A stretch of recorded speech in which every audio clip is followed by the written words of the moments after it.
Hello, everybody. As a part of my college course, they want me to do research focused on different parts of music.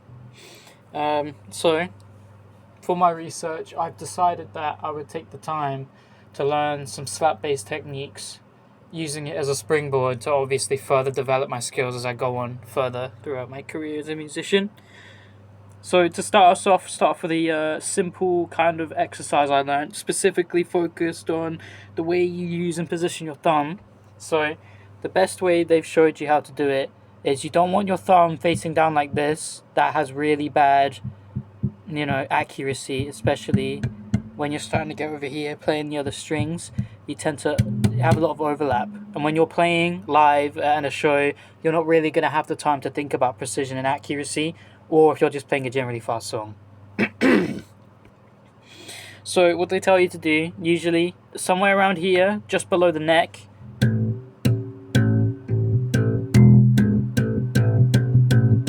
you want to have your thumb kind of horizontal or slightly angled. So what you're doing is this part right here on the thumb. Sorry, I'm not focused on the camera.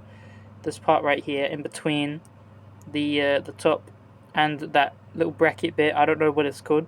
It's kind of on the center of where your nail is right on the front.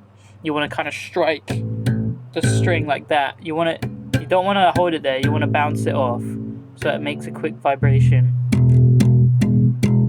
The intention, it's something percussive, kind of sounding percussive, but obviously, so to compare, this is if you were to slap it with your thumb, or if you play with your finger. You can definitely hear that with it bouncing. With it bouncing, it's got a far more percussive sound. Basic groove I learned. It's a Sly and the Family Stone song, very small snippet of, I think the name of the song is "Thank You for Letting Me Be Me" or something like that. I don't remember exactly. Yeah, that goes to show how good of a researcher I am, isn't it? Well, anyway, so the riff is quite simple.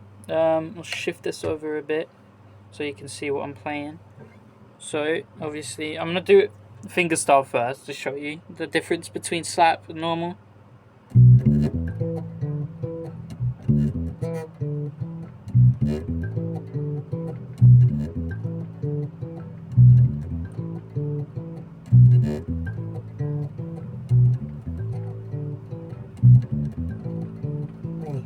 Yeah, sorry if there's a bunch of buzzing. I'm not very attentive today.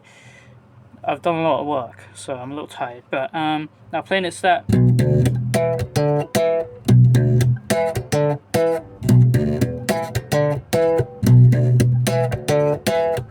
As you can see, there's a obviously I'm not the best. Still working on improving the technique. The reason why I've chose that riff to base it off is because it's not the most simple like slap bass riff in the world, and I'm not looking for something incredibly beginner friendly because I know how to play bass. I know how to use the fretboard and things like that. I'm confident in my hand skills and my movement. I wanted to start off with something a little bit more tricky because it should help push me more into utilizing different techniques. Obviously, the main thing being with it, you know, I'm sliding up and down the fretboard. I'm changing the positions of my hands to engage with the fretboard differently, which I think is a good skill to always have. Being able to switch, sort of like switching chords. I mean, it's not quite, but it is just about. But yeah, obviously, show it again. Fudge. Fudge. I said fudge.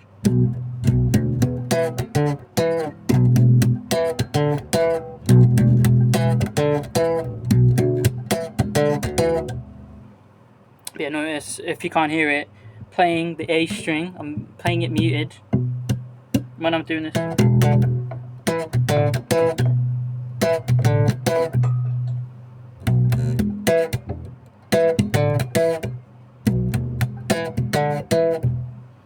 But yeah, that helps add a bit of extra percussive pop to it.